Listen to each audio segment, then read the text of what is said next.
Hi friends, welcome back to Gautami collections. నేను మీ గౌతమి రాధా. ఈరోజు తీసుకొచ్చిన శారీ సాటిన్ సిల్క్లో plain saree with cut work lace. ఇది పార్టీ వేర్కి యూజ్ చేసుకోవచ్చు. అలాగే మనకి ఈ కొంగు పార్ట్కి ఇలా టజిల్స్ వస్తాయి.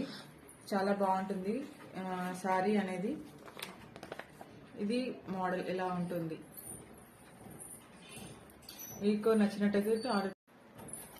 సారీ డిజైన్ అనేది ఇలా ఉంటుంది. పింక్ కలర్ బ్లౌజ్ వస్తుంది. మీలో మీకు ఎవరికైనా నచ్చినటువంటి ఆర్డర్ పే చేసుకోండి. సారీ ప్రైస్ వచ్చేసి 999. ఫ్రీ షిప్పింగ్ ఉంటుంది. మా వాట్సాప్ నెంబర్కి మెసేజ్ చేయండి, ఆర్డర్ ప్లేస్ చేసుకోండి. సారీ ప్రైస్ వచ్చేసి 999 ఉంటుంది. పింక్ కలర్ బ్లౌజ్ వస్తుంది. Thank you. Support me and share my reel. First time నేను ఇలా స్టార్ట్ చేస్తున్నాను, నాకు కొంచెం సపోర్ట్ చేయండి.